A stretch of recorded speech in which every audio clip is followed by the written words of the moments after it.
What is up, YouTube? This is Carlos Talamantes here with another video, and today I'm going to be covering the widely requested topic of side deck patterns. And so this side deck pattern is only going to be for this first day of this new format. Things are going to change. I'm going to be picking up cards. And things are good. We're in the first day of the format, so a lot is to be explored. And yeah, I still need Charmies, I still need Artifact Sanctum, and a few other things, depending on what gets more popular here and there. But yeah, so we're gonna hop right into it, guys. And for the people who usually ask, I use Imperium Duelist Sleeves, the white Pegasus ones. I really like those. They bring like a nice, shine to it, and these are older sleeves too, so like you could definitely see. I would love to be sponsored by them one day, so who knows. So let's start off with the first matchup. We're gonna only do a few matchups per video, and we're just going to because if I did everything, the video will be way too long, and I got to get back to my kids. So all right, so first matchup, Malice. So I'd be taking out these 8 cards for these 8 cards. And so, there's still things in the main deck that are very good in the matchup. So why I would do it this way is because, one, I would want to leave a talents to thrust in, so I can use thrust. And so you also have 2 other Dark Ruler No Mores in this deck. Now, I got to be honest with you guys, there's still parts of this matchup that I really got to figure out, especially going second. But that's also why you have the Artifact Lancias, right? You want to be able to, like, and if I had more Charmies, I would be using them for sure. I would definitely have Furilos at 3 right here. But, you want to be able to try to get them to pass their turn back to you. Because if you could play, you could win. So these are the cards that I would be citing in. You don't want to have match changes in because, Darklaw is not good against that matchup at all. Favorite contact dice, I would side out going second, only in this scenario because I am siding in so many cards coming in. In worst case scenario, you can actually just search the Karibo off of the Infernal Rage. And going second, you don't want to trap in your opening hand trying to break their crazy board. You know what I mean? So it's just one more card. At least if you have the Karibo, on that search, you can use that body right away. So yeah, so those are the cards that I'll be citing for this matchup. Lancia is such a insane card against that matchup. You just want to be able to see him. And Nibiru is very good. Obviously, like I said, I'll be playing more Charmies. There's, it's funny because Call by the Grave can actually have, some cool interactions against that deck. And so that's something to think about, just being able to cut off an effect name, the whole way for the rest of the, turn or two. So that was that. And if I was going first, and also if you wanted to, so if I was going first, this is what I would side in. Honestly, not much. And I gotta be real with you guys. This could probably be a little bit stronger. This could be, like, because Rivalry and Gozen don't do much against them, and they have hand traps too. So you don't want to get hand trapped to death and then still be stuck with the Solemn Judgment. You're not really protecting anything at that point, even though like cards like Solemn Strike might be still really good in those situations. So that's something to consider for you guys. One thing that I want to emphasize is that there's so many good options out there. You want to be able to decide what works best for you. And so D-Force has been my generic, going first, side deck card. And that's something that I chose because it is partial engine. It helps maintain the consistency, so that's something that I'm really, really wanting to explore more and play. So I would be signing in these against Malice. And for going first, so I would just take these out. And the reason why I would keep in the mass change for this point, it's because you want to be able to dodge any type of effects going first specifically, that you can, so you can keep on pushing. And then you just use Dark Law to make DP. That's what you are going to end up having to do just so you can resolve certain things. Because if you want to dodge. Like say if you're trying to get to the poly and they know that you're trying to get to the poly, and then you banish with cost or whatever, and then you just mash. They try to interact with it, and then you mash change. And then you just fuse off the Dark Law after. But you definitely don't want to keep it up. But this is just something to help you keep playing. This you don't need going first. So it's just looks something like this, something to keep playing and something to end on right here. So what can accompany cards like this is like Judgment alongside this, or Solemn Strike alongside this, or even if you wanted to go like to the max, you could actually play like Rivalry and Dark Angel alongside this. Yes, yes, yes. I know this cancels out the Dark Angel, but it's not about that, guys. Sometimes you don't get lucky, opening up the ideal circumstance, and sometimes you can't get to this, right? So you end up getting to a Dark Angel line, or you open up with the Rivalry, so you can just drop the Dark Angel right there. So that's something to consider. Like I said, you're never gonna go this with Dark Angel, but that's just something to consider. So this is gonna be like my generic going first for every matchup.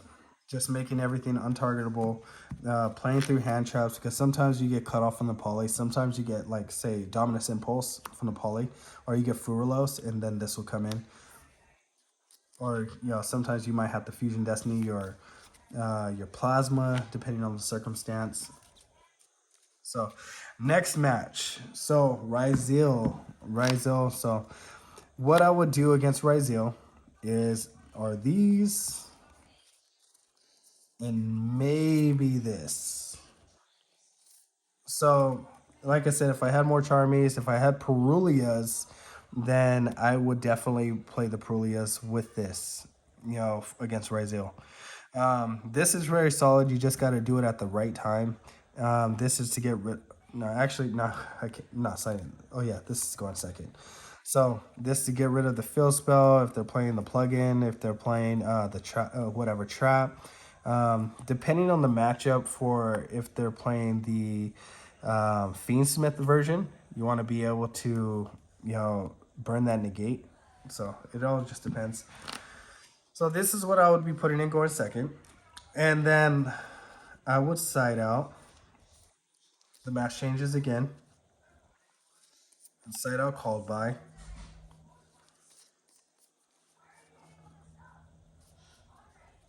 And then lastly, I would probably do this right here. Because they're still going to have some hand traps in too. However, I just want to be able to stop them where they're at right here. And just because going second, I still have all of this interact with their hand traps and stuff. And then thrust can get me to a lot more engine. So like Heroes, Fusion Destiny, and stuff like that. Yeah, so that's essentially that. So now we're gonna go to going first against Ryil. Let's see where we're at in the time. Oh shoot. Okay. All right. So going first and against Ryil, you are going to go this. We have such a good matchup against Ryil when we go first. It is insane, because so much of our side deck works against them, and you can play this. You could play Goes In, you could play Rivalry, you could play Deck Lockdown just to shut them down. There's so many different weapons, that we have against them. So, going first, you're going to side this out. You're going to side out. Let's see. So, this part is honestly a little weird because all you truly need is this right here. So, you can go 3 for 3 right here. Although it's kind of crazy, like, because yeah, I think in this case, no. Sorry, brain fart a little bit. So right here, maybe you can go one. Personally, I'd probably take out the trap, because if you're getting to this point, you're already winning. You don't have to do it. Maybe something like this if you really wanted to push this. But I kind of like these two more. So maybe I'll just take out this and just throw this in right here against them.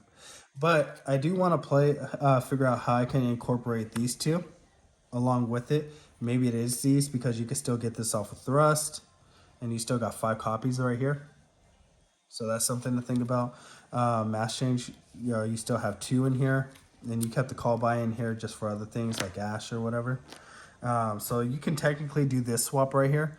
Like I said, you can always search out the Kribo. I know the trap is very, very powerful, very, very, very strong. But if you get to this point, you don't need this at all because you already won the game right here, right? So it's a thing about making a good move opposed to blowing them out, if that makes sense. So like I said, you don't have to push the envelope for these two, but this is what something that I would probably do right here. Just because you want to be able to have, either a bomb card, you don't really want to worry about setting up in that situation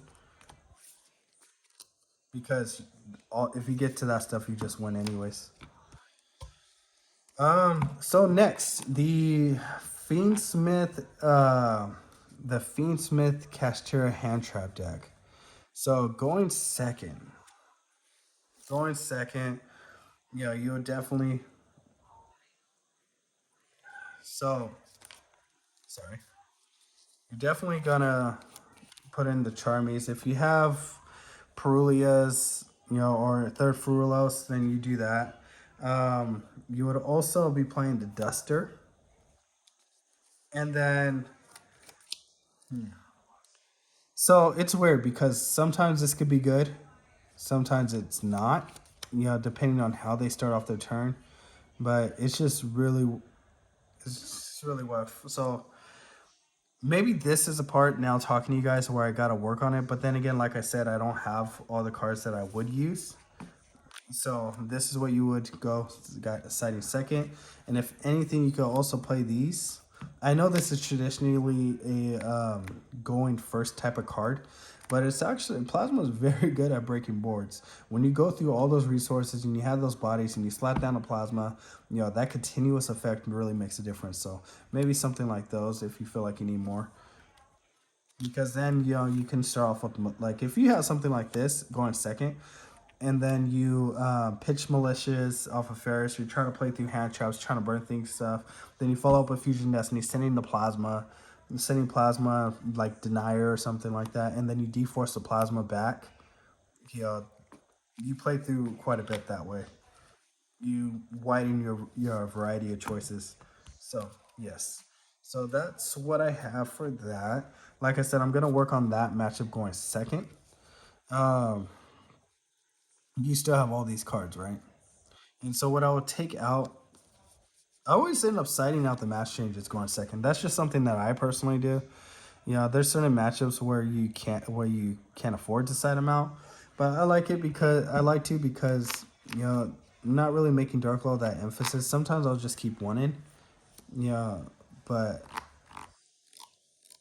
it's not it's not like the game state is so different at that point, right? Oh shit. The game state is just so different at that point. So I would just take those 3 out, because you had these in. And if you had more Charmies, then definitely play more Charmies.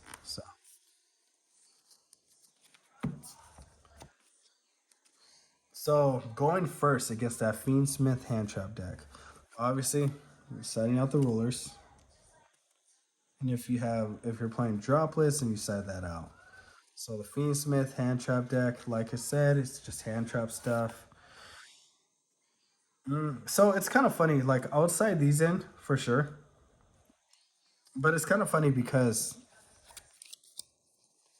yeah, in that situation, like sometimes they go into like Desiree control, and if you could cut them off of the Desiree or the fusion, the level 6 fusion that I think it's what is it called?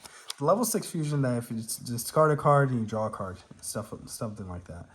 You can cut that off, and that actually hinders them quite a bit. But I would definitely do something like this at least, if we're going first. Maybe that's the area I should probably work on. But like I said, I'm gonna be picking up some cards, and then you have all these cards to work for playing through hand traps, and then you have the 3 changes and stuff. But yeah, so this is just the beginning of the format, like I said. And so there's going to be a lot of changing, a lot of adapting to do. And we're just going to be able to, just take it, step by step and just explore. Yeah, I'm excited for what heroes are going to be able to do. And we are 1 full month away from the Evil Hero support. I am excited to hit the ground running with it. I am feeling fired up. I am feeling very, very like eager to play, travel in the California area and just play as much as I can. Just because I feel like it is our time to shine with that thing. Like I said before, it may not be the support that we needed completely. It wasn't everything that we needed, but it's pretty dang good. So I really, really am excited to play this new support. So, all right, guys, that is all for today. I'm going to catch you guys later. So remember, sometimes you're the only hero that somebody will ever see. So be kind to one another. Be a light in somebody's life. God bless.